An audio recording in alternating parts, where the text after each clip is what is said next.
What is going on, everyone? Strokefish here, back again with a week 2 recap. What's going on, everyone? Hope you've had a good week since the last one. We're back again, and we're gonna get right into it. Starting off with my battle because I want to get through it, and then we can discuss the other ones. So this week, Chicago Bewares went up against the Undead Legion, coached by Ionite, long-term player. Really scary team. He's got a Spectrier with Alolan Ninetales, Aurora Veil support, Urshifu Rapid Strike, and some fun support mons like Electros Mega, which is interesting. Has the ability Elevate, which is Levitate plus Beast Boost essentially. Stuff like Alola, Donphan. Things I noticed about this team, very limited hazard removal and pretty weak to hazards, I say, with the Alolan Ninetales, especially wanting to run Light Clay. Spectre really not running certain stuff like Boots. So pretty weak to stuff like Rocks. Alola obviously needs to run Boots. And so Donphan's really his only way of setting up and removing hazards. His hazard settings also not great. But it's really good offense, and we have to be really careful about it. I think biggest threats are Spectrier. Ninetales Lola actually is a really good matchup into us because our steel type is Bisharp, which doesn't resist Fairy.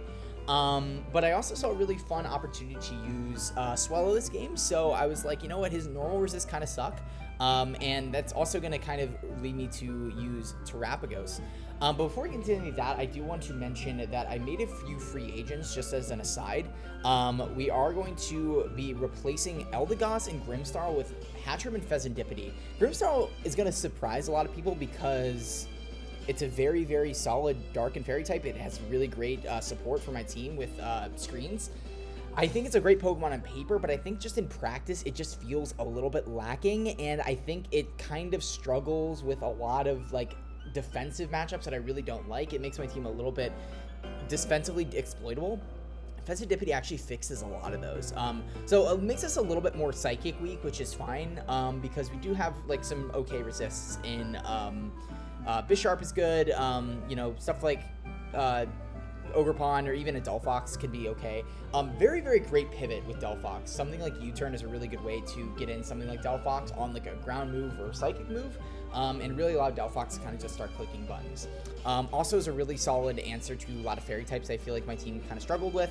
Also a Spadef wall that I think our team really could use alongside a defensive Behemoth and Cofagrigus. So felt like it really kind of supported the team a lot better than Grimmsnarl, and unless someone else picks it up, maybe I can switch back. But I felt that Grimmsnarl really didn't provide me too much. I also like that it gives me a fighting resist. Obviously our team isn't super fighting weak, but with Bisharp being 4 times weak to fighting, having a really good kind of defensive synergy with that. Obviously a lot of fighting types get Earthquake, so we have to be a little bit careful there. But stuff that has fighting coverage for Bisharp also now needs coverage for Pheasantipity, something like a ground move, which I would feel like is not super great into my team. We don't really have a ton of great, obviously Delphox is immune, Ogerpon is resistant. We literally our only ground weak is Pheasantipity and Bisharp. So it's you bring it, but you're not loving bringing it, right? Because they're very easy answers for me to switch into.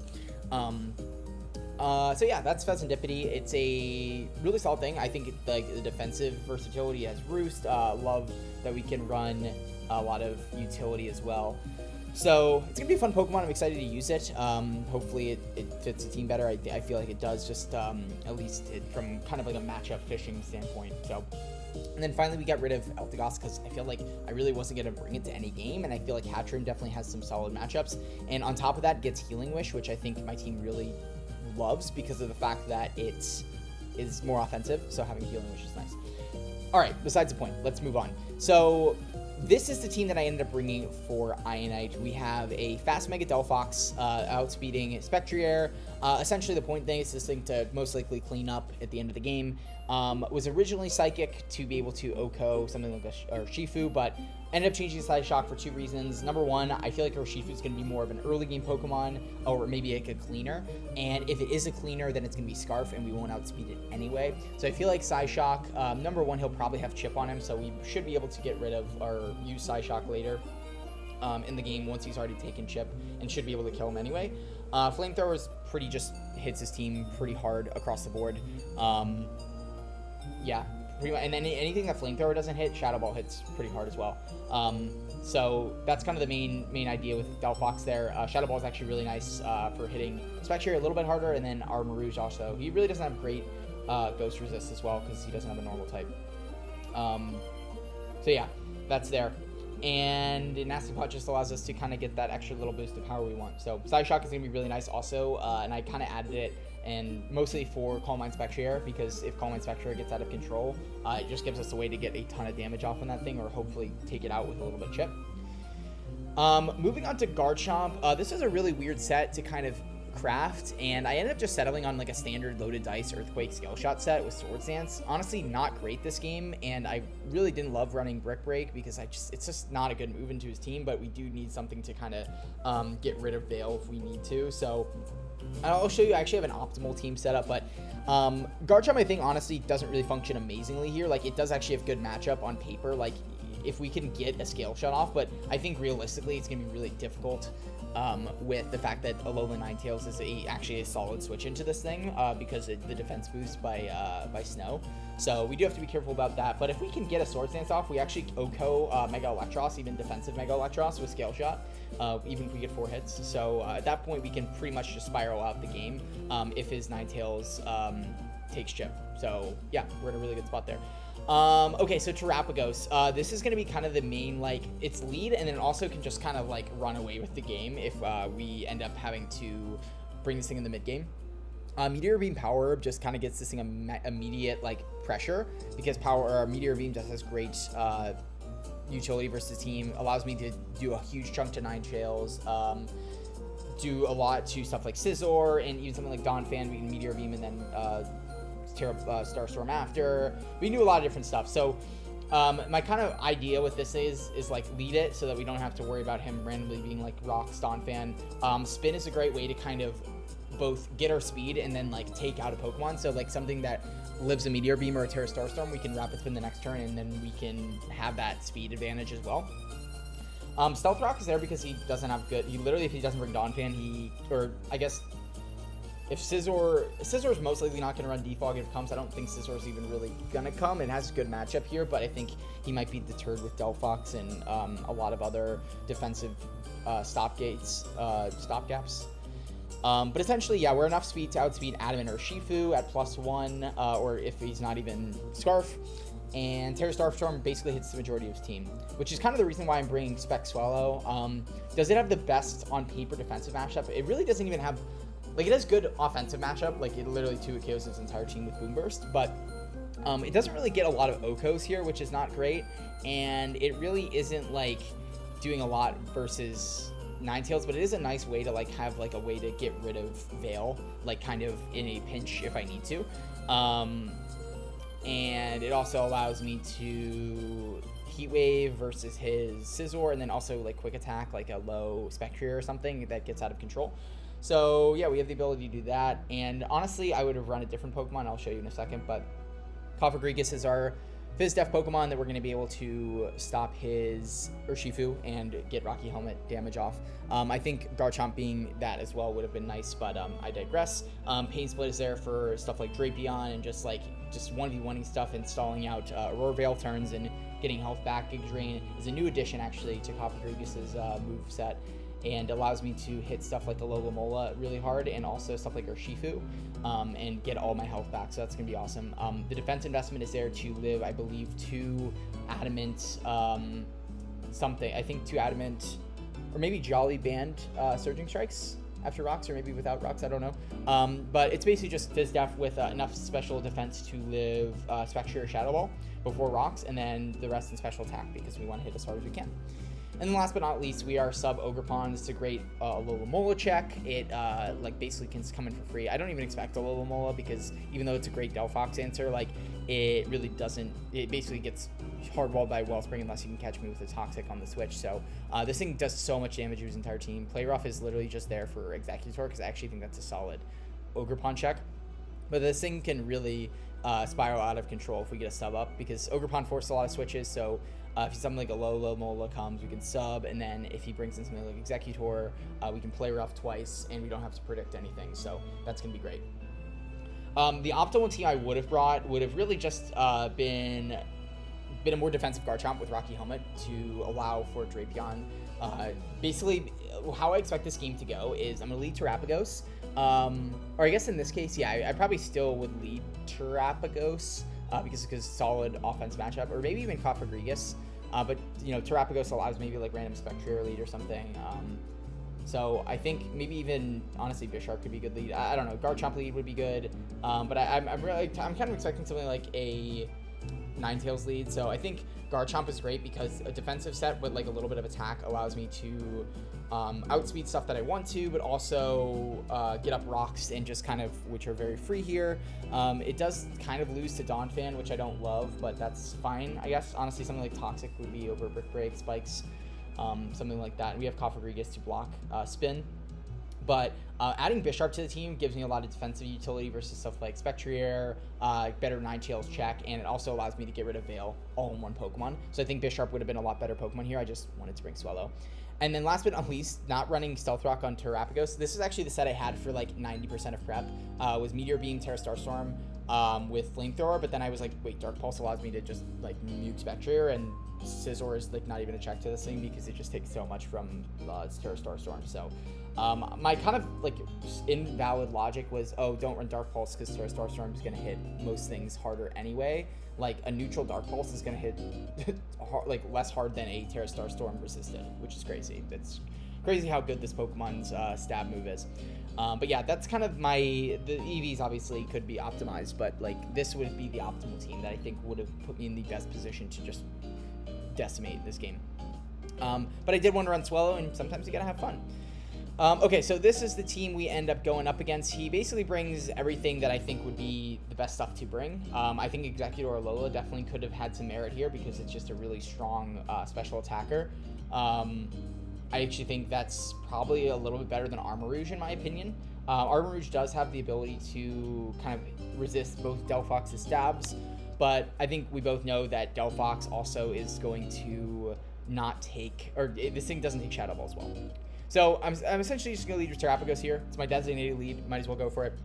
He's going to lead Urshifu, which seems like a bad lead matchup, but Cofagrigus is such a good Urshifu check. Obviously, we do have to worry about him just going U-turn and then U-turning in, like getting the momentum. U-turning into Alolan Ninetales is very obvious here, so he gets the lead matchup well right here, but going Cofagrigus basically ensures that we're getting chip off, and U-turn literally does nothing, so we're in a really good spot and kind of gauge damage. So we're going to go into our little Yachty, the Cofagrigus. Hey Mom, now that I have an after-school job, I think I want to buy a drum kit. Okay. Rockstar, let's look at your account. Okay, moving back to the video. We have Surging, so he ends up going for Surging Strikes here, which I think the good play if you thought that, obviously he knew Cofagrigus was coming in, but that being said, I think a better play would have been U-turn, because if you expect Cofagrigus, then getting U-turn and momentum into your Ninetales is a far better play. Something like even like that can just like deal with it, or even Drapion, which is why I think having a Fizdef Garchomp with Rocky Helmet would have been great, because it's a free knockoff switch in. You get what, like 28% off, and then you get your rocks up for free. That would have been great. But even then, because I don't have a great Ninetales switch other than like Delphox, which is why, again, having Bisharp here would have been great, because we could have just gone hard Bishop on the Ninetales, or we could have gone into Garchomp on the Drapion. And if you want to like make a crazy double into something like Ninetales after, then, you know, play repeats, we go with Bisharp, blah, blah, blah.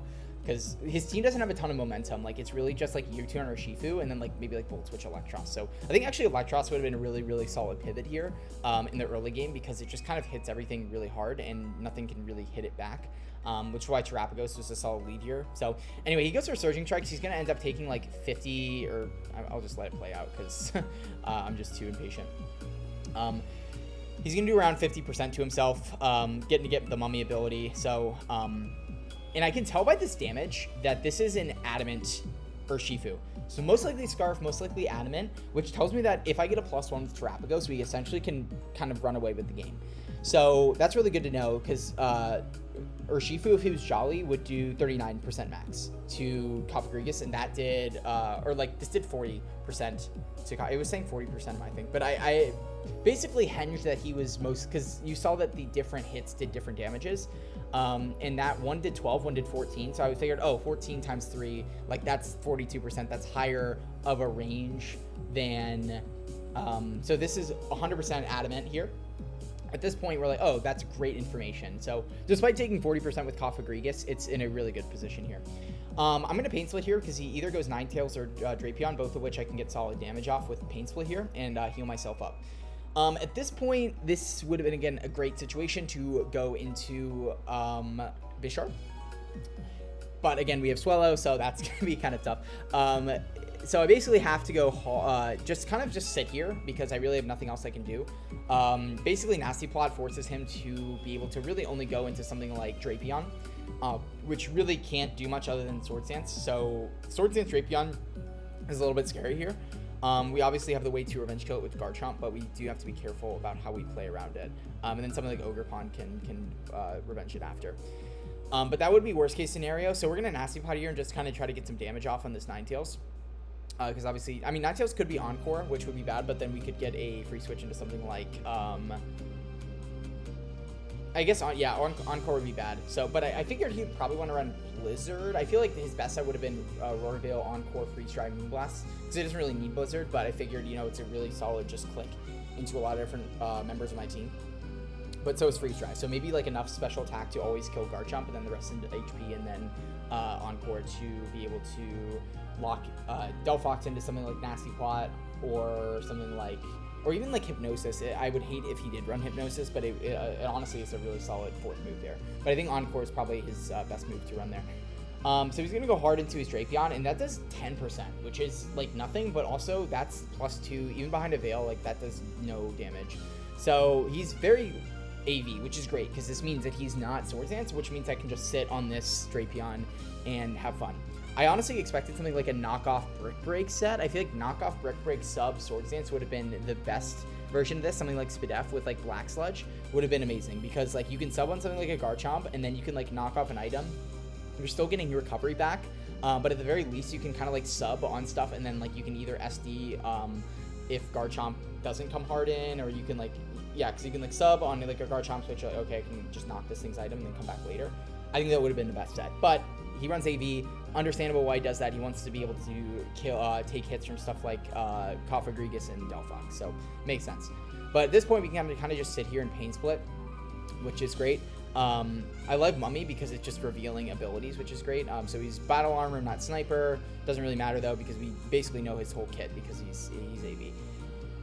So we're gonna Pain Split here, and at this point, we're getting this Drapion super low, and we're stalling out a Roarveil turn, so it's the best of both worlds. And at this point, we can actually bring in Terapagos, and we can go for a Meteor Beam because he doesn't have any status moves, so he can't like Toxic Us and 1v1. So that's amazing. Like knowing this thing is AV is such good information. So at this point, we can just go for Meteor Beam, and if he switches, great. We can do a ton of damage to anything that comes in.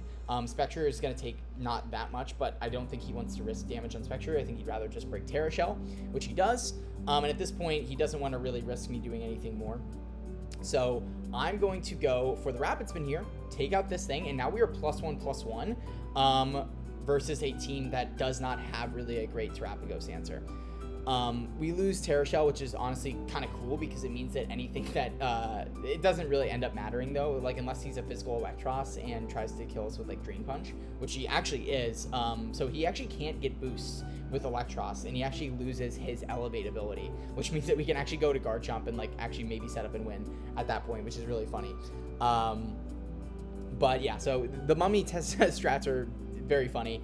But we actually are not running Dark Pulse, so this means that he's actually going to make a really good play. Well, at first, he's going to make a play that I think makes a little bit of sense if you didn't know that I am timid max speed. So if he thought that he was max speed and could outspeed like a more slow Terapagos variant, which I actually was for a while, I was like, oh, he's not going to run Adamant, because if he runs Adamant or Shifu, then it means that he can't outspeed my Terapagos. Obviously, he gets a lot of damage boost from that, but like yeah. So I was like, if he's very much adamant here, we just take this thing out with Sarah Starstorm. So another threat just gone down the drain. He's going to go Spectrier. Again, if I was Dark Pulse here, we would have done like 70-80% with that, and we outspeed. So unless he's like Scarf. I thought he might have been like something like... I basically didn't think he would just like set up in my face. But we're going to Meteor Beam because that's literally the only thing we can do. And I was honestly under the assumption that we beat this thing 1v1 with Meteor Beam. That is not going to be the case. So we do Meteor Beam, and we do 54%, which is not good. I thought that did more. I thought +1 Meteor Beam would do like 70, but that does 54. So we're actually kind of in a really weird spot where now he's Calm Minding again. He's got a Draining Kiss here because, I mean, he could Calm Mind again and then Draining Kiss, but it's going to put him in a low range of health. I don't know what the optimal series of plays here would have been, but essentially I know what mine is. It's just Meteor Beam until the point where he's actually going to get Mummy from that, which is kind of cool. Not going to end up mattering here, but unless I miss Meteor Beam, we'd have been in an interesting spot. But obviously he has to get to +3 to not do damage to Swallow. So yeah, and then I was very close to just kind of going like on, what was it, this turn here? I was really close to just going into my Delphox because +2, like he's not going to do enough to heal out of Psyshock range from Delphox. So we know that we can just like go hard there into Delphox, but that would have been a really bad, like I didn't want to make that risk. I don't think he's the kind of player to make that play, which like, again, I think I just wanted to play the safe route, right? Like if he went for Shadow Ball there, he essentially lost if he went for Shadow Ball there because he would have, if I went for Meteor Beam, he wouldn't have been in range. I think Calm Money again would have been a fair play, but even then he would have lost to if I went hard Delphox. So I think Shadow Ball would have lost him the game right there. So I don't think he would have ever made that play, and so I think going Delphox there was actually the best play to make. But I digress. We're gonna go for Meteor Beam. We're gonna get a lot of damage off. He's gonna do a lot with that. And at this point, we're gonna up Rocks because he's gonna kill me with Draining Kiss, and I can't do anything here. So I'm gonna get my Rocks. It's gonna be nice because we're gonna get some damage off on Armor Rouge and Ninetales and even Electros. So at this point, he's gonna go for Draining Kiss. I saw from the damage he's most likely not a ton of bulk, so this Psyshock should always kill. It does 67 min, I want to say. So we're gonna kill this Spectrier. Amazing, awesome. Get that thing out of my face. So he brings in Armor Rouge. At this point, we're pretty much kind of wrap the game up. We just don't want these things to get out of control. I feel like he could go for Shadow Ball here. I feel like the best play for him, him bringing this thing in tells me this thing is most likely Meteor Beam because of the fact that like he needs a nuke move to be able to just like nuke Delphox. So I'm gonna go hard on my Garchomp here. It took me a little bit like, is it gonna be Meteor Beam? I don't know, but we're gonna go Garchomp. We kill with Earthquake, so very obviously going to go Ninetales here, but at that point we put him in range of Rocks, so it kind of forces his Ninetales to kind of just sit on the field and less TB fodder for something like Delphox.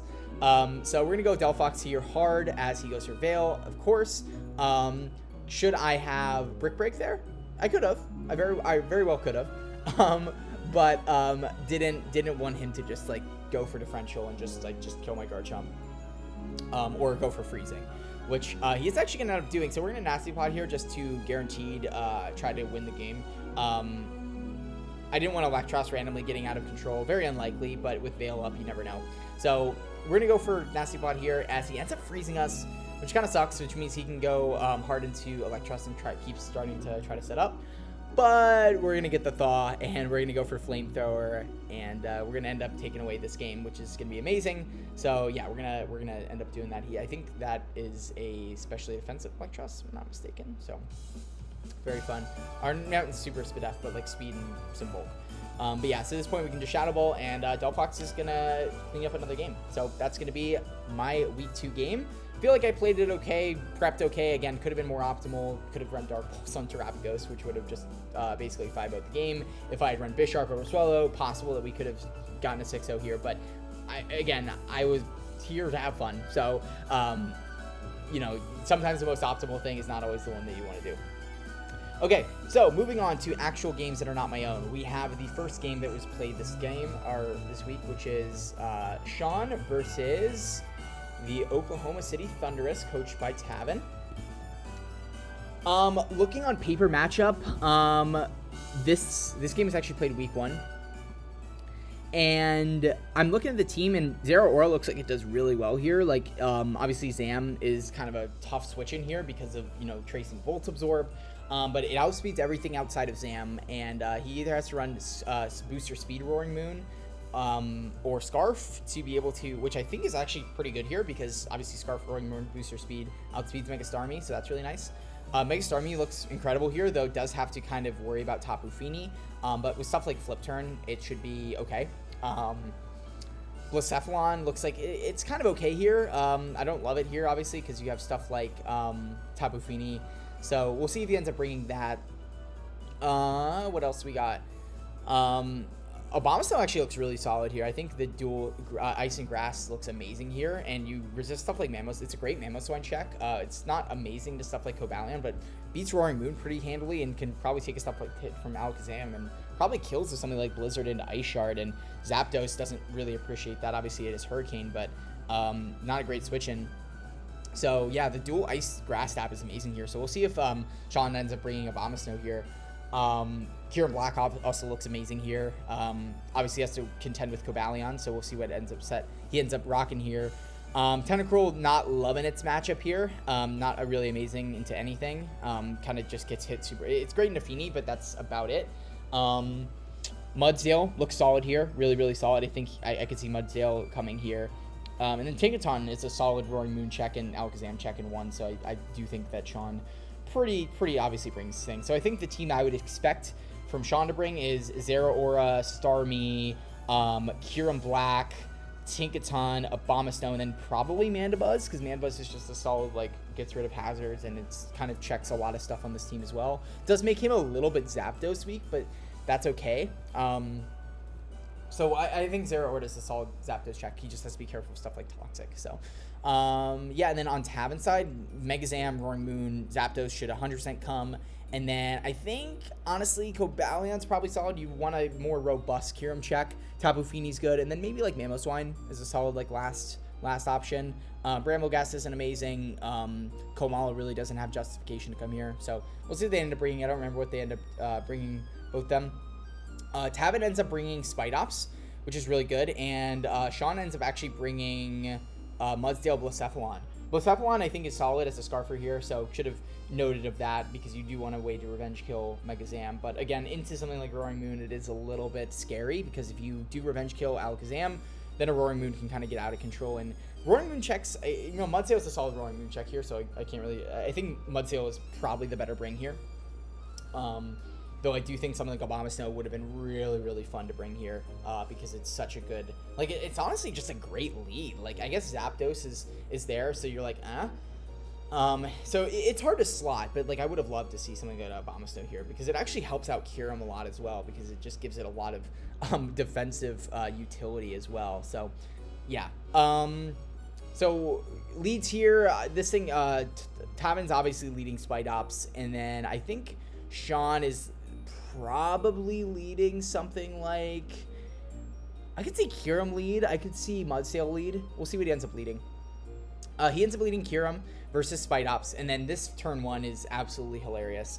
So Sean is going to go for Dragon Claw. That does absolutely nothing, and then he's going to get red carded out into his Blacephalon with Stake Out Spidops and get knocked off. Probably one of my favorite turns I've ever seen in a while. That was absolutely hilarious. Really unlucky on Sean's part. That's a 1 in 5 chance of happening. And kind of calculated by Tabin. But again, getting a knockoff on anything is great, but I would have loved to see something like Mudsdale or Mandibuzz there. Mandibuzz especially because you offensively pressure both this thing and you also threaten it of defogging anyway. And so if you went... you can't even, like, try to get last-ditch hazards off versus something. And then Mudsdale, obviously, you get the opportunity to go for something like Rocks. And, yeah, doing that.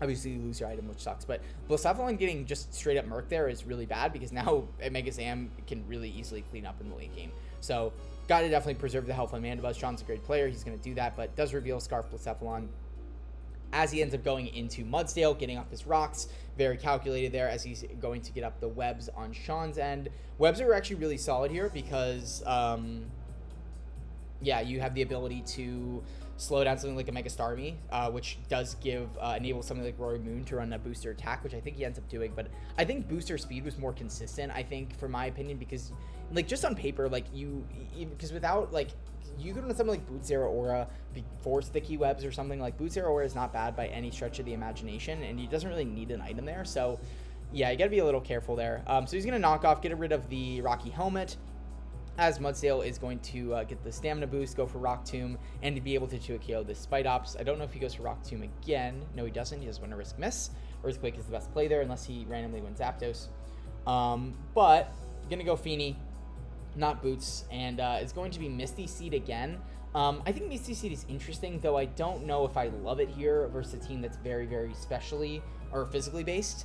I think something like Leftovers would have been a little bit better here. Something like maybe even like a Rocky Helmet to at least get some chip on something like Starmie from just flip turning out. So I'm not a huge fan of this, of Misty Seed, and it's disposable. So he's going to go for Calm Mind. So I do get that, it's your Blacephalon switch-in. Makes it a little bit better, Blacephalon switch-in.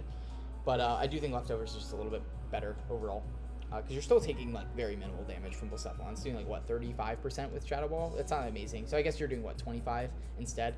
So gonna go for Calm Mind there, as Mudsdale is gonna go for the Rock Tomb. Makes sense. You want to get this thing slow so that you can at least like revenge kill it with something. Kyurem is gonna be Boots, which makes this thing a little bit of a better matchup here. Like I said, yeah, Boots is very common there. Fusion Bolt's gonna just murk that thing insane. Yeah, so yeah, Kyurem just doing what Kyurem does best. But Zapdos gonna come in here, gonna protect, I guess, to scout out what he's gonna do. Gonna go for Declaw because I guess he most likely, since he's Boots, he may not have ice coverage, which I think again makes this thing a little bit more Zapdos weak. Gonna Roost there. Yeah, just gonna keep going for Declaw, which I think is a little bit scary. I don't know if we saw if it was pressure or not. It's not. So Sean is kind of getting a little bit lucky, but also not lucky because now he gets Toxic. So not getting the Para. But Para isn't super, like, whatever, because you're out slower than most things anyway. But at least in terms of, like, not having the ability to just, like, lose your turn with Para. So unfortunately get the Para on Mandibuzz, which does suck, as Sean is going to defog away that so that stuff like Starmie can be enabled. And so going to go hard Mudsdale. A great double on Sean's part. I think so going to defog because obviously like not only does it cover the discharging again, which I think this set is interesting. I think Protect with Toxic is fine, but I think U-turn would have been a little bit better because of the fact that you just get momentum.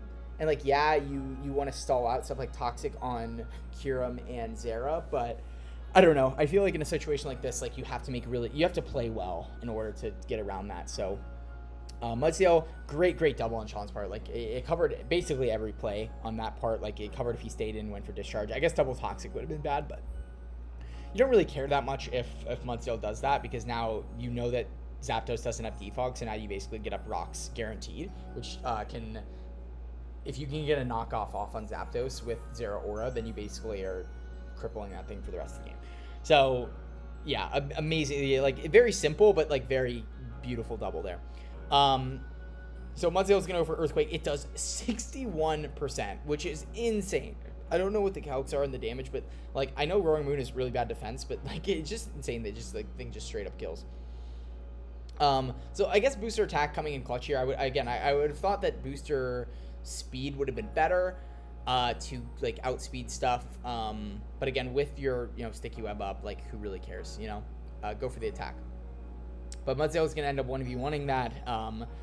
I think you had to wait a little bit on that Roaring Moon play. Like I get, like Mandibuzz can't really do much to it, but it can like at least U-turn you, and then you know that you can't kill Mudsdale at +1 anyway, and I think U-turn would have put Roaring Moon in range of an Earthquake anyway. So I think going something like Mamoswine, because Mamoswine health is like kind of not important this game. You kind of just can like freely click buttons. Mamoswine actually is an amazing matchup here. Like you really can't risk Starmie switching in. So yeah, it's gonna go for Icicle Crash. It does like nothing to Kyurem, so it's like definitely a bulkier variant, which I think actually has Roost. I'm not sure. Is gonna get flinched, unfortunately, so that really does suck for Sean because it means that he can't get any damage on this Mamoswine, most likely putting it in range of something like, or at least breaking Sash on this Mamoswine, as he's gonna end up being Scarf Mamo, and just going for flinchings. And he does get the flinch on Starmie again and gets crit. So now flip turn, it's gonna straight up kill, which is crazy. Yeah, that puts Starmie at like a much lower range of health, so that Alakazam can just kill it with something like if it's not Shadowball. So now he can go Zam. He's going to trace the stamina boost, which is really awesome, as he's going to be Shadow Ball. Should be out of range of the Dazzling Gleam, but he is going to get parried. So that's really, really unfortunate because now it basically means that this Zam is out of jet range from Mega Starmie, which is really unfortunate. So you could go for something like Foul Player U-turn. And basically, he's going to make this game really hard for Sean. Obviously, Zeraora is still around. It's still kicking. So you kind of have to now play around Trace stuff. So you can go for Low Sweep, which I don't necessarily agree with that play. But I understand what you're doing because you want to, lower its speed so that Starmie can come in after and then go for Liquidation. And then you outspeed it next turn anyway.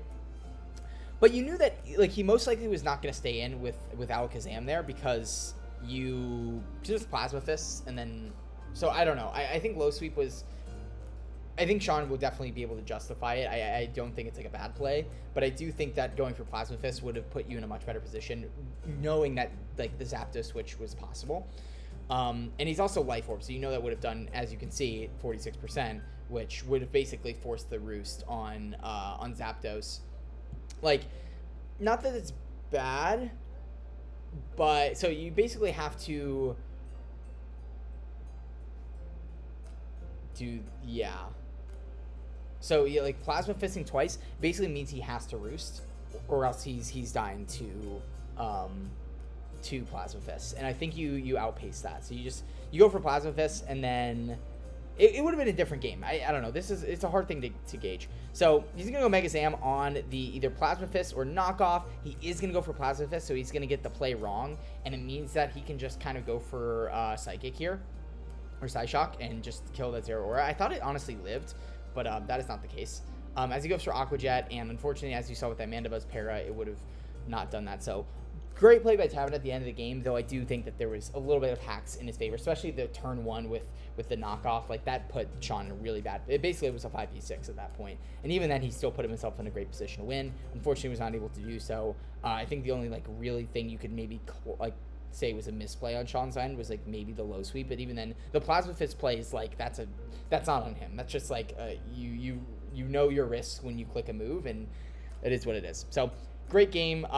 Sad that it had to end with a little bit of hacks, but yeah, maybe a crit would have done it. I don't know if crit would have done that, but yeah, that's going to be game number 1 of the week. Sean is going to go down 2-0, so he's now 1-1, but still a very dominant player. So we all know that he's gonna bounce back. So so let's get this going. Okay, so now we have a much better look at this. The next game is actually kind of like whatever game, because it ended up getting invalidated because somebody, i.e. Cooley, brought the wrong move. But we're going to look at it in a vacuum, pretending that it isn't. This game is really interesting. So we had a lot of really interesting games this week. Okay, so going to be... Oh, I guess we're going straight into it. Just based on matchup, I think that... Chi-Yu is just insane here. Like, it just, like, clicks buttons. Obviously, Cresselia is annoying as hell for Cooley's team, but, like, Cresselia is annoying for any team. But in the team with, like, Scizor and Crocodile is fine. You just have to be careful, like, how you play it. And Crocodile is most likely going to be something like Scarf, because it just does so much. Like, Crocodile has amazing matchup here. Like, literally hits his entire team with dual stab, like, super effectively. Outside of Dracovish. So that's really, really scary for what's it called? For Inker here. Meowstic also looks really annoying for this team, with some of the dual screens. So I think Cooley brought a really solid team here. Rotom looks like it could be annoying. Obviously, we all know Rotom is exploitable from my, well, I guess you don't know, but Rotom's very exploitable by Iron Leaves. So I think Iron Leaves being here is awesome. Obviously, having auto terrain is great. Manectric actually looks really, really annoying here. If he can get a play right versus like Crocodile, it's going to be bad because that thing with Rising Voltage like just decimates Cooley's team. So a lot of really great offensive options here. I think Iron Moth is like fine, like it offensively is solid, but like I think it's gonna struggle into stuff like actually not really. I think it's a solid bring here. Just we'll see what he ends up bringing. Dracovish is good because his like water resist kind of sucked. What could he have done to alleviate that? I guess he didn't have Arboliva before, I don't think, or maybe he dropped it. I don't remember. I think he picked that up. Arboliva would have been good in Dracovish, but like, what is Arboliva doing versus like the majority of the team? Actually, I would have liked to see an Arboliva. Actually, I think Arboliva actually is a really solid matchup here. The only thing that really is annoying is Iron Moth, but like, I mean, unless it's like Morning Sun, you get Earth Power, so it's like never a free switch. Is it like amazing into Iron Leaves? No, but like, I don't know. Mega Scizor is great here, but you have to be a little careful. Like, it's not amazing here, so you gotta. I think both brought like solid team compositions here. So I think Starmie would have been fun, but again, speed wise, it's outsped by Iron Valiant. Like, not really super able to justify it. Is there a better option that he had to deal with Crocodile? Not really, right? I guess Ditto maybe. Yeah, this team is just super Crocodile weak. Super Crook weak. Lead's most likely going to lead his Coco, and then Cooley's most likely going to lead his... Honestly, I can see him leading Crook, Rotom, both good leads. He's going to lead Rotom. They're going to lead Dracovish, so not going to lead the Coco. I think Coco lead would have been better there because now you're in a position where you have no momentum, and you're basically forced to... yeah, switch Coco anyway, which would have been the better lead matchup.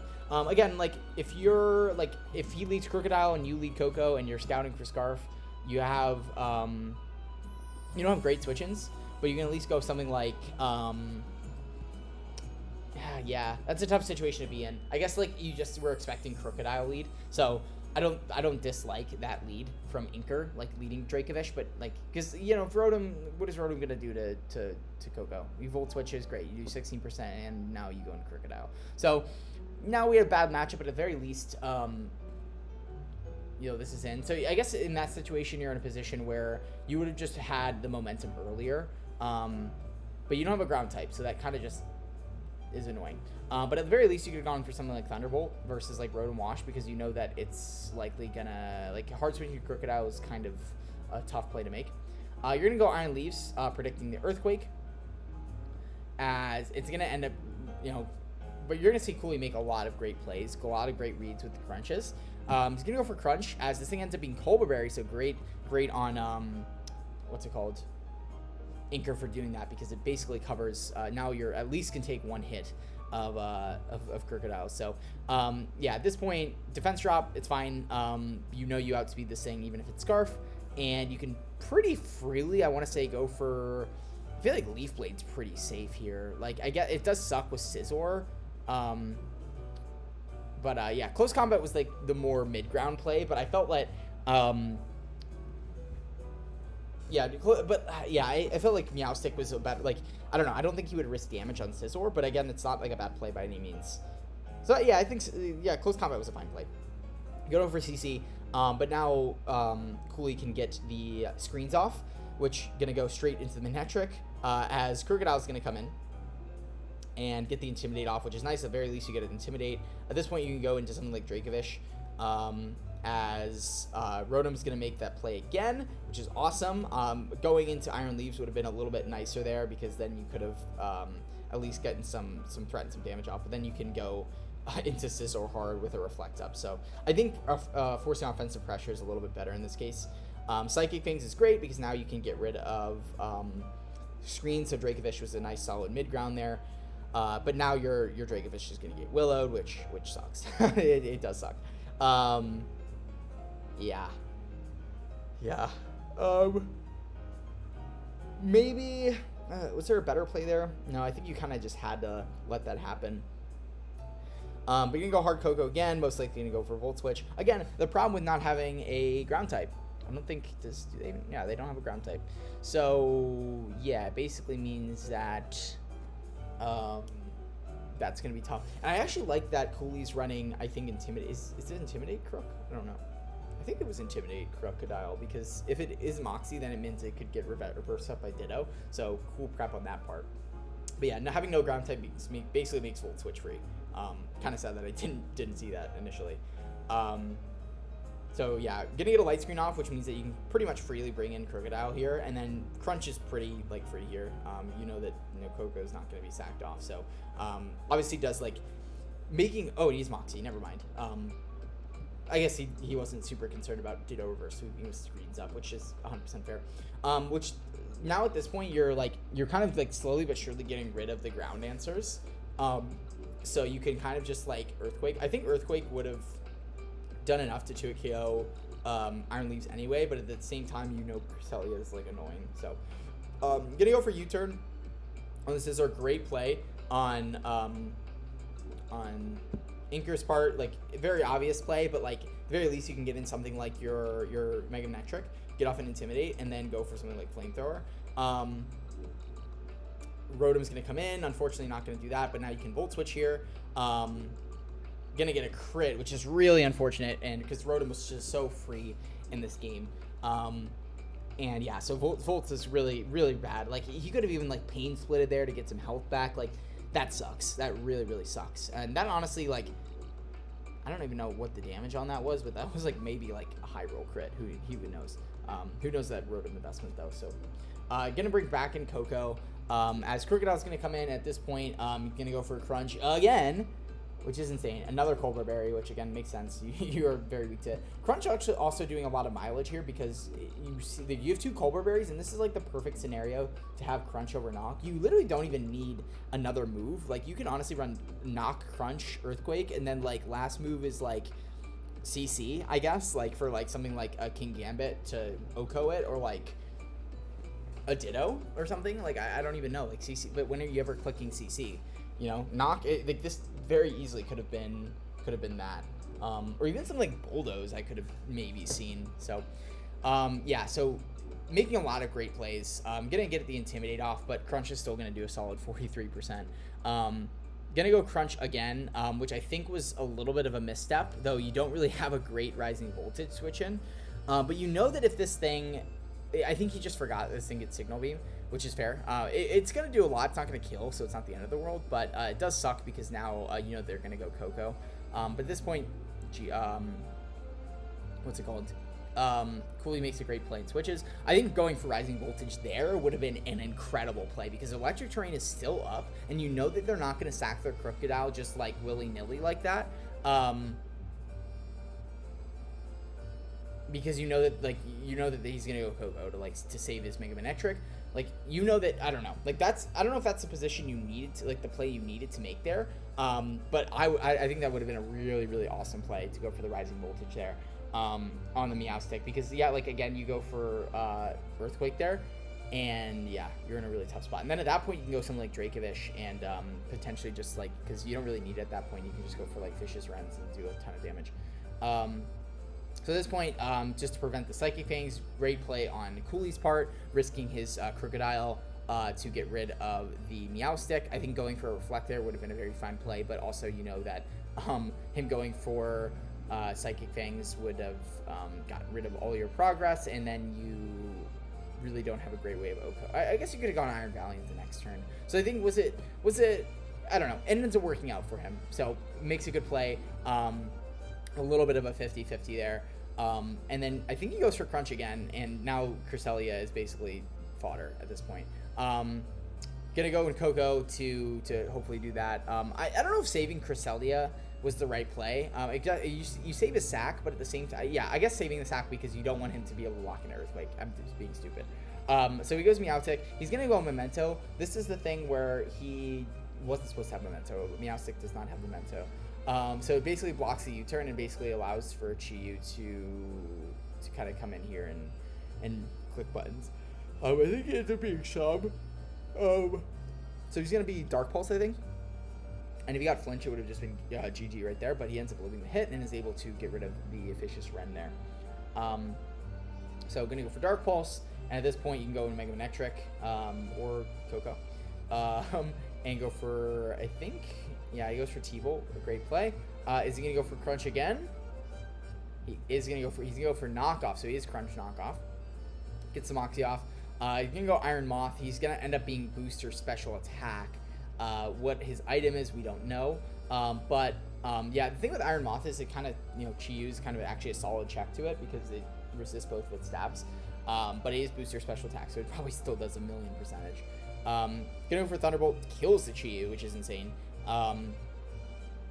And yeah, gonna go for Earthquake here and pretty much just clean up the game because you're not Scarf Iron Moth, which sucks. And yeah, that's gonna be the game. I think there's a lot of fun dynamics with potentially going for Earthquake. Manectric's matchup was insane here. Basically, it was Coolie side, get rid of Cresselia and Iron Leaves so that you could Earthquake spam. And then Inker's game plan was just, like, get rid of Crocodile so I can spam Rising Voltage. Yeah, Manectric was insane here. Like, I've never seen such a good Manectric matchup in my life. So, bringing a good Amon that most people kind of sleep on and making it a fun Pokemon. Okay, so moving on to the next game. I know we're kind of moving a little bit slower, so I kind of got to get move along a little bit. BLB. Okay, off rip. Megalop looks okay, looks solid. Think stuff like Toxapex are going to be annoying for it.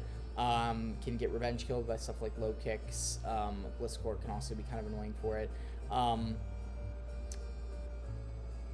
Talon looks actually really good because it's a really solid check to a lot of these things. So I expect Talon to come here. Landorus looks insane here. Really, really good with like Edgequake, with like U-turn.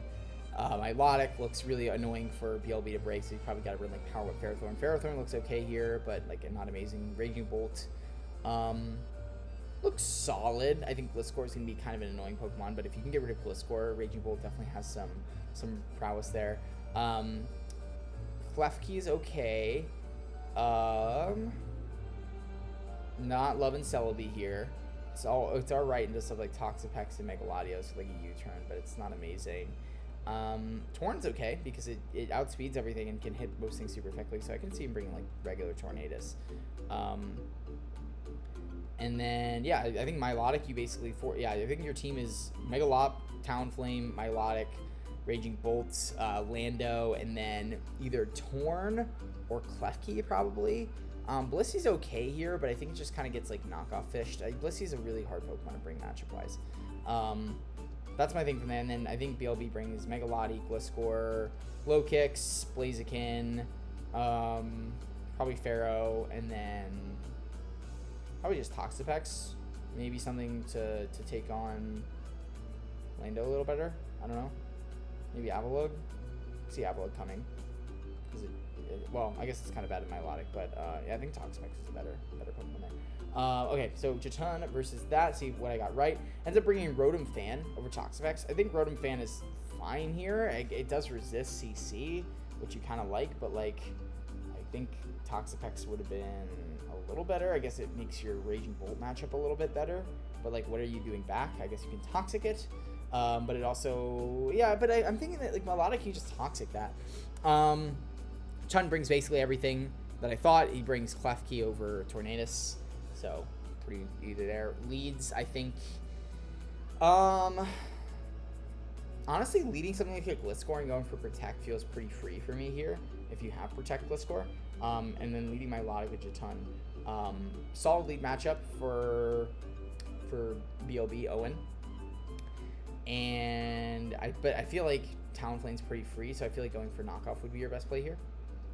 As you're gonna double. I feel like Flip Turn's fine. I don't love that on Jatan's part because like, why? Like, number one, you should not have switched there. Like, I don't think switching on Pharaoh is the play. Like, what is this Milotic doing to you? Like, you're either dealing chip with a flip turn, and yeah, you're going like he goes like Talonflame or like Klefki, but like you get up rocks. You either get up rocks to force a defog, or you go for knock to get rid of boots on Talonflame. Obviously, yeah, again, I know Owen's still improving, but just like things, I'm getting aggressive when I'm not actually being aggressive. I'm just like being like, what are you doing? I think the best play, if you had prep, I think you would have wanted something like a Power Whip, Knock, Rocks, and either Leech set. I know it's hard because you want Leech. You honestly don't even need Power Whip here. It's just nice damage versus stuff like Lopunny and stuff. And you also don't really need Knock. It's just, again, nice to get, force progress, basically. So I think like a leftover set with like Knock,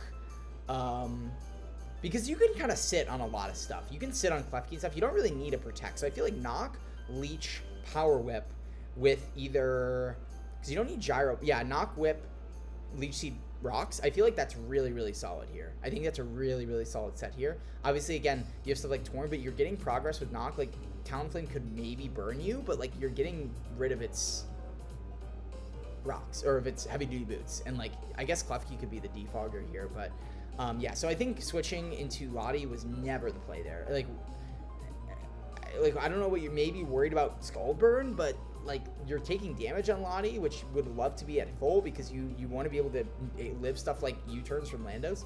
So in hindsight, great lead matchup. Don't know what your Ferrothorn set was. Would have loved to see a knockoff there, or Rocks. Both of them are very valid plays. So he's going to flip turn into his Raging Bolt here. Goes for Draco. Again, you don't have a great Raging Bolt switch in, so you're kind of like relying on Pharaoh. I think that's what I'm saying. Like something like Knock and Leech Seed would have been really, really good here because you're both chipping down the Raging Bolt. I think it gets, does it get a fighting move? I think it gets Focus Blast. I'm not 100% sure, but he's probably rocking it with something to try to hit Ferrothorn. But you don't have a great switch in there. So Draco does a lot, but at the very least you can Pain Split that off. So I can understand why you would bring Rotom here. So you're getting some good damage off on the Raging Bolt, which is nice. So again, don't necessarily dislike that in prep. And Rotom actually is a solid offensive matchup here as well.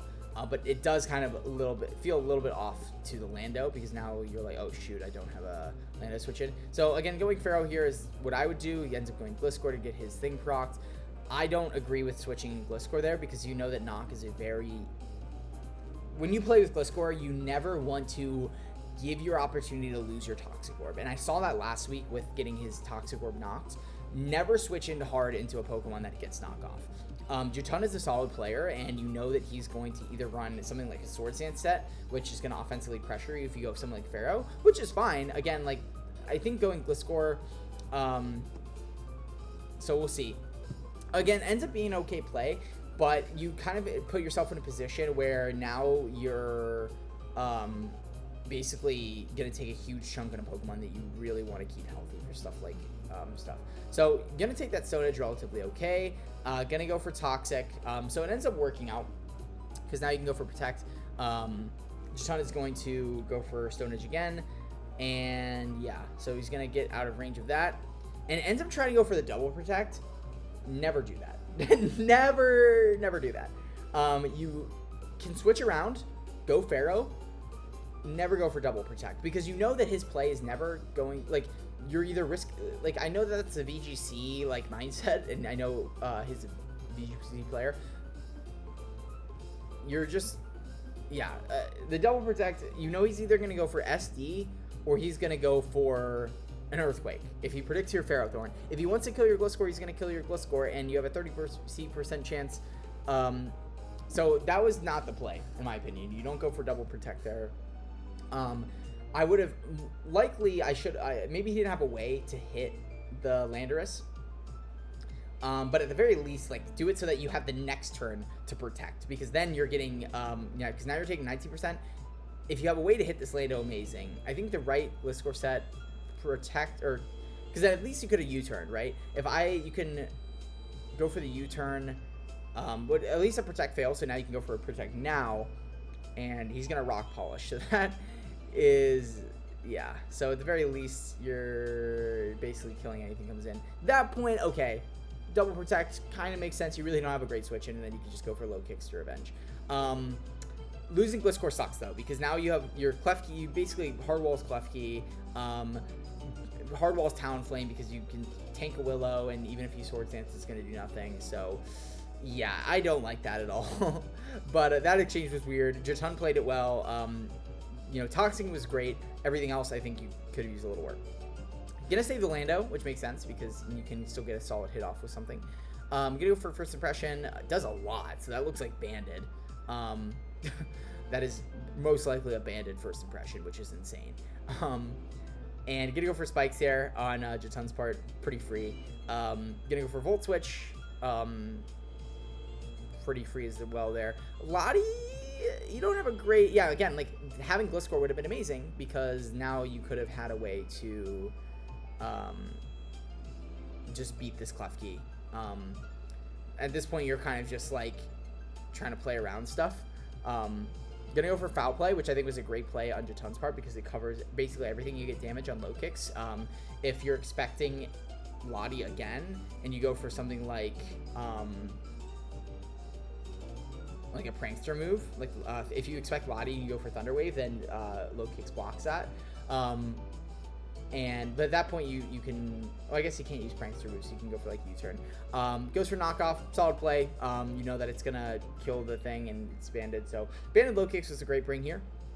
Jotun's gonna kind of recover that off though, as goes for Thunder Wave, which again, that solid, but also like that this thing gets Marvel Scale, which is gonna make dealing with this thing later gonna be kind of annoying. I think I would have rather just go for something like either Pain Split or Volt Switch. Gonna miss both moves, which is fine. But now you're, but again, Parachance, so always a good reason to run it. So gonna Volt Switch into Pharaoh, which is funny that you switch out turn 1, so it's fine, whatever. Your Iron Barbs, so are you lefties? You're not lefties. Okay, maybe like Akaberry or something. Overheat's gonna do nothing to Rotom. Gonna go for U-turn. Pain Split should be pretty obvious here. So Jotun's gonna make an incredible play and go into his Landorus, giving him not 1 but 2 turns now to live. And gonna go for Stone Edge. Gonna do a ton to Latios. At this point, you can actually still save your Landorus. And you can go for Ice Beam because Klefki's a pretty solid Lottie switch. I would have gone Spikes here personally. He's going to go for Foul Play and kill the Rotom, or try to kill the Rotom. Going to get that 3rd layer of Spikes. You're getting some health back though, which is nice, and now you're going to get Thunder Wave. Which sucks because now you're like, ooh, that sucks. Pain Split. You're gonna heal yourself little by little. Gonna keep getting paralyzed. Gonna get a Volt Switch off, which that crit sucks actually, but it's whatever. So Foul Play, you're gonna do a lot, and at this point you can pretty freely go into Milotic again. Gonna U-turn and stack it off. I would have made, I guess yeah, U-turn was pretty obvious there. I think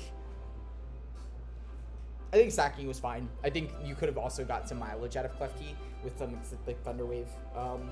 Because it just sits on everything. Like it's not really much they can do. Latios comes out at this point. You can go like something like Talonflame. You turn out, and now at this point you can go into your Lopunny and then just go for CC or return, same thing. Yeah, Spikes being up is just really bad for Owen. So you're gonna go for Gyro Ball, which is fine. Again, I that's why I'm saying like if you had knockoff and had rocks up, this game would have been a lot different because a lot of these, like Lando would have been dead. So I think you gotta, and I know Owen said this, that he wants to get better about singles and like hazards and how important hazards are to the game. I think a lot of his games have been determined by not setting up hazards and getting hazards stacked. And he also, I don't think he has great hazard removal in the first place. I could be wrong, but yeah, his hazard removal is like Avalugg and then like Defog Gliscor, which in like Defog Rotom and Defog Latios, like none of them are really great. So you gotta have ways to like alleviate that stress, and at the very least like pressure hazard setters or like get rid of them. So yeah, I think getting up rocks here would have been incredible, and it's a little tough. So yeah, low kicks is gonna go down. Jotun's gonna put himself in Gale Wings range, which is great if he's Gale Wings or not Flame Body. But either way, so is this thing? I actually don't know. We'll see. Is he Gale Wings? He's gonna Brave Bird, end up taking out the Ferrothorn, which is awesome. So now it is going to bring out his Lottie. At this point, you can just Brave Bird again. I would have tried to go Blaziken at least first, because you at least can like force him to roost, and then like maybe force a 50-50 where you Stone Edge on his roost, and then you put him in a position where he is out of Gale Wings, and now you're at +1. So that would have been a better play, because Blaziken actually has a solid way. Like, you have an out in this game, which is what's it called? Going for like paras on Milotic, and then you go for like CCs, and then at that point you can win the game. Obviously Lando can get an Intimidate off, but you could definitely win the game with Blaziken. You just have to be careful, because you have switch-ins, and so unless like Lopunny is like Quick Attack or like Mach Punch, which unlikely but possible. And then obviously Raging Bolt with Thunderclap, but you can play around that too. So I think, yeah, going Lottie was never the play there, because you know that you think can just kill you, outspeed and kill you.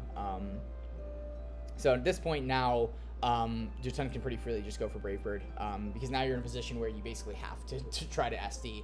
I guess you could, yeah, still protect and go for Stone Edge and go for that 50-50, and if you get the play wrong, you get it wrong, but at least go Blaziken first, because sacking Lottie was not the right play there, because you at least have that in the late game, and or like the end game, and Blaziken to try to win it before that. So well played game by Jotun. I do think that Owen definitely could have prepped. I think the prep, I actually liked a lot of the prep. I liked Rotom Fan a lot. I liked Banded low kicks. I think that applied a lot of great pressure, but with Talonflame having Gale Wings at the end, like, it was just kind of a great revenge killer at the end there. And sacking Gliscor very early was not the right play in my opinion. So overall, solid game. And yeah, I'm excited. I really want to see Owen's improvement. I think once he realizes like certain things of singles, I think he's going to be really, really scary, because it's like one of the things where like he can run away with a game with like Blaziken or something, and you're like, oh shoot. So what's it called? Okay, so next up we have the Tampa teams facing off with the home court advantage being mitigated. So we have the Tampa Bay Manta Rays versus the Tampa Bay Lightning Rods, coached by Alex. Or no, that's the other guy. I'm so dumb. The Tampa game was Miami versus TPA. So my bad. I think last week was that. Okay, so Solry. Looking at the matchups, Floette looks solid here, but kind of gets annoyed by Corviknight and Slowking. So that's gonna be really annoying. So Floette actually is bad here. Great Tusk looks solid. Beats his defensive core relatively. Corviknight is going to be annoying, but if you can... Gouging Fire looks amazing. Gouging Fire genuinely can run away with this game if you can chip down Ting Lu. Greninja looks solid here on both ends. Greninja on specifically the Boston Centrid sides. On air side is going to be really annoying. And so, yeah, because like, what takes that? I guess it's like Snorlax maybe. Snorlax looks solid here. They really don't have a great way of dealing with Snorlax, so I think trying to utilize that could be nice. Galvantula looks like it could be good here, and I think Sticky Webs could be nice versus a Greninja team. Slowing the team down and doing that, and also being solid into stuff like Ting Lu and Corviknight, though Slowking being there is going to be really annoying. So I think best team for Solry to bring is Greninja, Galvantula. Probably has to bring Floette just because it has like solid, like you kind of just need to. You don't need to, but I think Gouging Fire is good here. So I think you bring Great Tusk, Gouging, Greninja for sure. I would bring Snorlax because it also thick fat. You resist Darmanitan. Sinistcha's okay. I think it's kind of meh here. I can maybe see an argument for it, but you really aren't defensively dealing with much stuff. So maybe like Skarmory's okay to Dragapult, but it's not good enough. So it's Gouging, Great Tusk, Galvantula, Greninja, Snorlax, and then last mon probably Floette is what I would say. And then for the BSC, just bring everything that you bring, your top 5. And then do you bring Darmanitan here? Probably not. Like maybe. I think Well, I know he brings Grand Bull, but I'm trying to think if that's like the optimal thing to do. No, I think Grand Bull is better because like Gouging Fire can run away with this game if he's not careful. I think Grand Bull at least very least gives you like a fairy or ground a dragon immunity because obviously Corviknight is not a switch into that. So I think Grand Bull gives you a little extra assurance versus that. So ends up doing that, makes sense. And Solar brings the exact team that I expected. I did not remember what he brought, so that's awesome. Okay. So does bring the Snorlax, felt like it was good here. Glad that he's brought that. I think I was expecting maybe not. Galvantula is interesting. So we'll see. Maybe Skarmory would have been a little bit better than Galvantula, but at least Galvantula is like maybe spreading pairs and stuff. Yeah, Floette just has really bad matchup here. I honestly could see him like maybe dropping Floette because it just like it gives you a Dragapult resistance, but like you're like doesn't feel good about it, you know, because any like physical move is gonna be kind of annoying, and you can like U-turn around it. So because you just have like such easy stop gaps with that. So I don't know. Maybe he has a really fun setting. Maybe he's like running like maybe Calm Mind Psyshock. I don't know. I think Calm Mind Psyshock might be able to do it. Fairy does hit hard though. So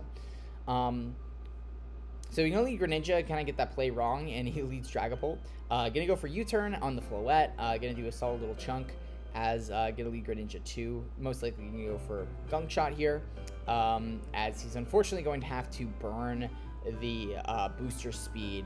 So, again, Greninja doesn't have great switch-ins here, but I think having something like... Was there a way he could have had a better switch into that?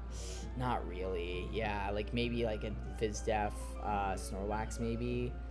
Yeah, it was looking grim. Greninja is a hard Pokemon to switch into, but Solary gets to play right. Does suck that he gets poisoned here though. Means that longevity on Tusk is really bad. But now you can go pretty much hard Corviknight. Gonna get to play right again with knockoff, but he is Rocky Helmet. So now your Tusk at 45 or 43. U-turn would have been a solid play there on his part, but he's keeping his thing healthy. If you had gone U-turn there, I think that would have been solid because now what you're in with Galvantula, and then what do you? I guess you could go just hard Slowking, and maybe you can get rid of the thing. Maybe so. He's probably Clear Body, right? Because you don't want to like. I feel like in a Clear Body matchup, you always run that.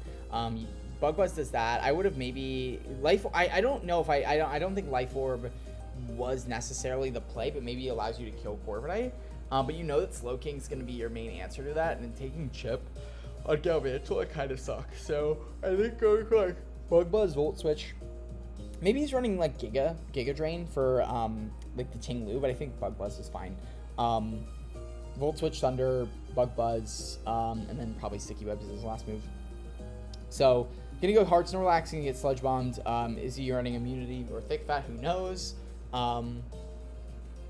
Ting-Lu is kind of a solid switch in here. So you can kind of like sit up on Ting-Lu, but you kind of also like you get Whirlwinded out, but you can at least do damage to it. And at this point, this is good switch in, but does suck because again, that poison is really racking up. He would have been at a much better range of health if that poison hadn't happened. So now you can go for the Fairy Aura, go for the Wish as he is rocking the Iron Head, which is gonna 2-hit KO. I would have maybe protected and then gone Galvantula because I think you Wish Floette is a solid bring, but I think it is going to be kind of tough because now your Floette is weakened, which I guess you don't need, but now you're in range of that Corviknight thing, so I think I would have protected there, but maybe he didn't have Protect. Thunder does... How much does that do? Damn, it is a lot. It's crazy. I don't know if this... Can this thing afford to run Modest? Maybe he just runs Modest. I don't know. But that does a lot, and yeah, so the Life Orb kind of coming in clutch, but I think at this point you go Gouging, right? Or no, because you don't want to bring that thing in on that. So this thing is like most likely AV, which is fine. I think getting a Para would have been nice here. I think you maybe would want a better way to hit Ting-Lu. Like that's kind of the only thing is like how does Snorlax beat Ting-Lu, but you're also AV. So I think maybe going like hard Snorlax on that Gunk Shot would have been nice because then your Great Tusk is there. Yeah, like this is a hard matchup for Solary for sure. And yeah, he's kind of at the point where he's like Protean, he's trying to go for Surf, but it's like you're just not getting quite there. Or like a Hydro would have been nice because you would have been able to 1v1 that. I think this thing is mirror armor. I'm not sure. But you're almost 1v1ing this core, but almost, but it's not doing quite enough. And at this point, you can go kind of bait that and do a solid chunk to Dragapult, but unfortunately, it's not going to be enough. So yeah, that those rocks are going to kind of accumulate, and yeah, so gonna go back into his Tinglu. Yeah, like he's just in a position where like he just can't do enough to this Tinglu to really be meaningful. So it's gonna be Whirlwind, unfortunately. I don't know if like Snorlax got a way to like prevent Whirlwind or something. That would have been cool. Solwar is a great prepper, but I think it was just like a really hard matchup to overcome.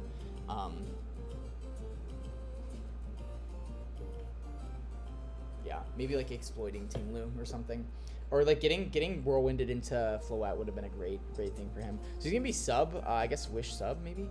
Oh no! Oh, sub Endeavor. Yes. So good. Moonblast here. Yes. Okay. So yeah, great set. I think that's like one of the better sets you could have brought. But now you're in a position where you're like, all right, well, this just dies. At the very least can beat Slowking 1v1. But I think maybe a Calm Mind set would have been better. I don't know. Gonna U-turn into this thing, and actually goes Granbull this time. Was not getting any paras there, which sucks. Goes for a Crunch, which I think is fine. And now he's gonna get Encored, which sucks because yeah, now you're just locked in. So it's a really, like, again, I think this is just like a slow burn. Unfortunately, gonna not be Boots on his Gouging, which is gonna kind of be, I think, a little tough on a team with, what's it called? No hazard removal. Or I guess you have hazard removal in Tusk, but you're like booster speed, so you're like, is this even that good? So yeah, Thunder Wave is going to unfortunately miss. And I think, did he avoid 2 Thunder Waves? Morning Sun goes for Thunder Wave, misses another Thunder Wave, so 1% chance to happens. I think at that point you just go for what, Heat Crash, or do you? Yeah, I guess you have to go for double DD. But if he had gone for Heat Crash there, does he win the game? I guess if he's not faster than,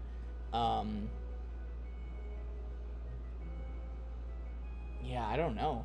Damn, I think if he went for Heat Crash there, he was like in a really good spot because he encores and then he has to like sack something basically.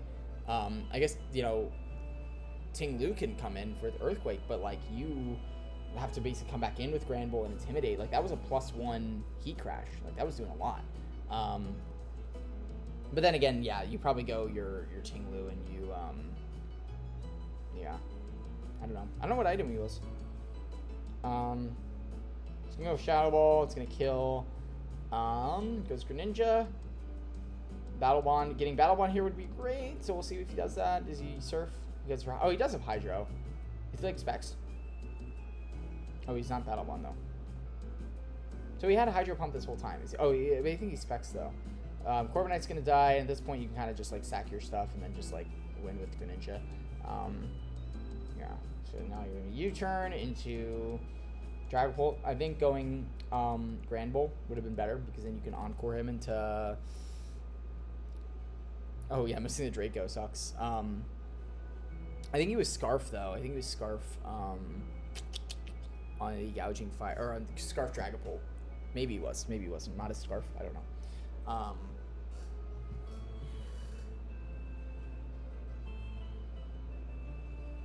Yeah, but very like lucky to get to that position. I think with Solar's Puppet. It was just a tough matchup. Like I faced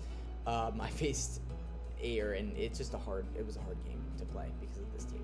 So anyway, finally moving on to the last, but certainly not least, we have TLC versus Tampa Bay Lightning Rods. Okay. On paper, Torn looks solid with U-turn, knock. Really good matchup here. Obviously, Rotom Heat, which is a good Rotom Torn check. Let's see what else. Superior looks solid here. Like Leaf Storm, Dragon Pulse, or even like Leaf Storm sub Leech Seed kind of thing. But then again, you have Hatterene, so you gotta be careful there. But yeah, I don't know. I mean, you kind of have to bring it versus stuff like Keldeo, and Iron Treads doesn't really appreciate it. But Glare is like really good in this game, so I think you can kind of just Glare. But you have to be really careful of Hatterene, so Knock too, just like knocking and Leaf Storming. Gallade has pretty solid matchup here. Outspeeds pretty much everything except Tornadus. Melmetal looks really, really good here, though does have to be a little bit careful of Zardex. I think that could be a little bit out of control. But otherwise is solid. Just has to kind of gauge what it needs to do. What else does this team?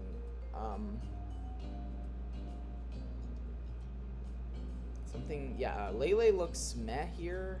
Like, it looks good. It's probably coming. But does Registeel definitely shuts it down. Hatterene could be annoying for it. Like, Nuzzle Hatterene looks, like, horrible. Like, this thing, Hatterene looks so annoying into this matchup. Like, obviously you have Melmetal, but if you have, like, a Rocky Helmet, like, Treads or, like, anything Rocky, or even, like, Rotom. Rotom is, like, a really solid answer into that. So I could see him bringing, like, Rotom here.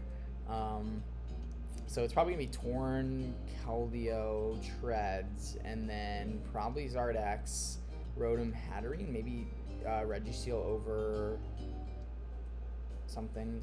I feel like Registeel is solid here, but it does kind of lose to like Silic Heat. But you do need something for Tapu Lele, so definitely a weird matchup. I think you obviously bring Mega Gallade.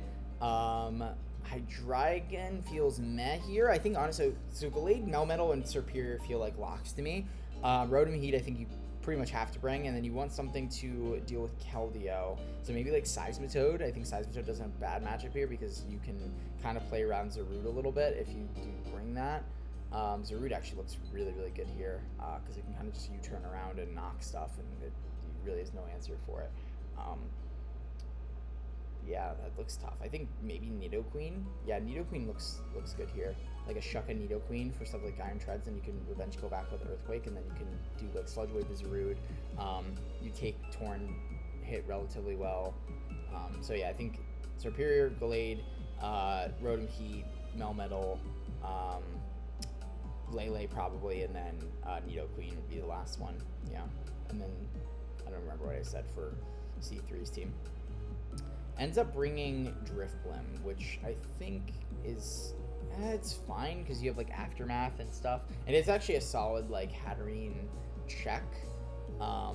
But then again, bringing the Hydreigon I think is gonna kind of set you in a tough position because I feel like it's just like so hard to get the right move. Like I think that's a Pokemon I struggle with because it's like so versatile, but it's like Jack of all trades, master of none. It's like it doesn't really do anything great here. Yeah, I think something like a Serp would have been a lot scarier for Camille to face or C3 to face, because you can't really rely on Charizard to beat it because you can just like Leaf Storm and then you Dragon Pulse, or like getting glared. And then like if Registeel goes down, like the thing is like extremely scary. I guess again with Tornadus, like you're like whatever, but I don't know. I think it's better than Hydreigon, I guess. I don't know. I mean, again, I don't think it's like a bad team, but I think I would have definitely considered Serp a little bit more. But again, on paper, yeah, one thing, and then in practice another. So yeah, Hatterene is going to be an annoying Pokemon, and honestly, I could see that being the lead here. I think Hatterene versus like maybe like Gallade, like or just Torn. Torn is a fire lead here because unless he's like Scarf Rotom, Nidoqueen's also a solid lead here as well. Ends up leading Keldeo versus Gallade. Keldeo, I think, makes a lot of sense because you pretty much can flip turn out on anything, and then the only thing that really sucks against is Drifblim and this thing. So, gonna go for flip turn, Scarf, revealed. We're gonna go Hatterene, good Helmeted. I think Zen makes sense, but I'm also like, you know that he's likely not going to stay in there with Keldeo, or like if he's not going to stay in versus Keldeo, right? So you know he's either Scarf. I guess if he was Scarf, but like you know he can't kill you, so he's going to go for Flip too. But I guess it hits Torn super hard, so if he was a defensive Torn. I think a knock maybe. I think if you had knock on your Glade, that would have been the best play to make. Because number one, if he is Scarf on his Keldeo or like Specs, then you get rid of Specs and then you or Scarf. Yeah, I think if you had knock, I would have run that. So like knock Zen, probably P jab and CC. Because I guess like Sword Stance can really get out of control because of Torn. So goes for Nuzzle, great play on what's it called, air for going that. Like Nuzzle looked really bad into this team. I think that I would have maybe gone for something like, because like Hydreigon's most likely not coming in, and then you're getting the boost from Psychic Terrain if he ever goes Lele. So like I feel like Psychic is like your best play there because you're just getting damage off on stuff like Rotom Heat and then like this thing if it goes there. So it gets up rocks great here. Yeah, Torn's gonna be the one to go for knockoff, gonna get rid of the Shucka. Get it for T-Bolt, does literally nothing. So T-Bolt's twice. It's one of my problems with Nidoqueen. It's just too weak. Like it just doesn't do anything. So very freely gonna pretty much just go for U-turn here. Most likely gonna go with some of this Registeel, yep, because you know that he's not going for Earthquake. And we'll see if he's leftovers. He is leftovers. Probably gonna make the double into Hatterene here. Just go straight for his rocks. Okay, so he does not care about getting Earth Power there. I personally, I guess, yeah, getting damage on Registeel isn't like the best thing in the world, but it does kind of help for Lele and Hydreigon. So like, even though Gallade and Rotom can definitely do that, I think. Like, what is Registeel doing back to your Nidoqueen? I don't know if I necessarily would have switched there, because, like, yeah, I guess he could, like, yeah, I don't know. Earth Power felt pretty free there. I think going Hydreigon puts you in a really weird matchup versus Registeel, because now it can just stay in and click Body Press or something. Like what is Body Press doing to your Nidoqueen? I don't know. So yeah, we're gonna go for Thunder Wave here. Solid play. Yeah, because you like, what is he switching into this thing? Rotom Heat is amazing in this matchup because it just hits everything neutral or super effective. Even like something like Zard, which takes 50%. So I like having the Drifloon here because it prevents Rapid Spin. I think he probably goes for Knock here. Yep. Knock was pretty no drawback. I honestly would have liked to see maybe like the Glade switch because it's not going to kill you and you force a lot of offensive pressure there because you have rocks up. So now you like close combat into Poison Jab. Like again, you're probably going to lose your Glade there, but at least you get rid of Hatterene and then that opens up the door for something like Hydreigon to like spam attacks. So gonna knock off there and you're going to lose your Assault Vest. At this point you lose the rocks. Focus Blast's gonna hit, gonna get Choppled. Great prep on C3's part. Would have killed otherwise, but yeah, I think going to something like going to Lele was really not conducive for you because like yeah, like he can go like. What did you think he was gonna go for? Knock or something? I don't know. So I think Knock was very free there. The Treads is just a really hard Pokemon to switch into. I think your best bet would have like you know that he's not gonna go. The Drifloon feels very obvious, right? So like that's not gonna happen. So Knock just feels like a secondary option there. I honestly going like a Roost Hydreigon actually would have been okay here to like something like take on Treads. Like he's most likely Knock Rapid Spin. He might not even be Earthquake because he's like what's the point, right? Like you can be like something like Steel Roll or Iron Head and do a lot of damage. So you don't really need Earthquake here. I feel like Earthquake was like whatever. Serp there too. So you can honestly run like Knock, Spin, Iron Head, Ice Spinner. Because Ice Spinner hits everything that Earthquake can't hit super effectively. And the only thing you can't hit like super hard is like Gallade. But like whenever you, I guess yeah, if you want to move to hit Gallade. But Iron Head's doing like solid damage, so it's like not the worst thing in the world. So anyway, yeah, you lose your Assault Vest on Lele, and you basically lose Lele for nothing because, yeah, like that Mon would have been like so good to just get like a hit off and like just like force Keldeo or like Tornadus in a really bad spot or like Charizard because now you have no like Charizard answer in the late game. I'm gonna switch out, knocks off again, which is like okay, but now like are you gonna defog? Like what's the play there? So, yeah, you gotta be careful. I think honestly going for Thunder Wave again was like your. Well, I get like you don't. maybe he stays in there, but like you know that he's probably gonna save treads. So I think going for Volt Switch or Thunder Wave was your best play there. Gonna be Psychic Seed, which is interesting. Which means you got speed this Charizard, which is fun. Gonna go for Shadow Ball. Gonna Roost. At this point, you can go for Strength Sap, which is fun. Go for Blitz. You can basically just Strength Sap forever, but you're still gonna get. I think you still get healed by Strength Sap from that. Keeps going Hydreigon, but I think I'm just unfortunately the wrong turns. And yeah, gonna Body Press. Now you're in a position where CC looks good, but you can go Hatterene. Yeah, that's gonna do nothing. I think Poison Jab. Does Poison Jab kill? Yeah. Yeah, that switch I think was killer. I think you just didn't think that Poison Jab killed there because it would have put you at 1%. Like, yeah, you could have you would have been put in a position where like this thing is gonna die the next turn. But actually no, you had one more Rock Switch in if you had stayed in there. So that sucks. Yeah, so you definitely would have loved to Poison Jab that turn before. So a little bit of a misplay there. And then now you're in a position where Iron Treads can kind of just run away with the game. So you end up being a Steel Roller, okay. So Draco goes off. At this point, you can kind of just like Registeel and win the game.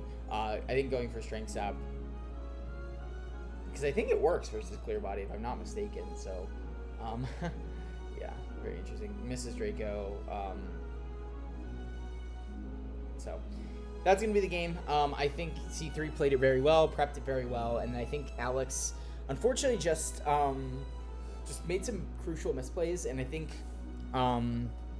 lacked like a really clear mode of victory, it seemed, at least from my end. Like, I think C3 was like, his game plan was like, set up Wizard, get a lot of damage, like just do a lot of the mid-ground shit with Iron Treads, kind of stopgap with Registeel, pivot around with Keldeo and Tornadus, and then Hatterene is like a solid like check to basically the entire team, and can just be annoying. So yeah, bad matchup I think for Alex, but also definitely think he could have played a lot better.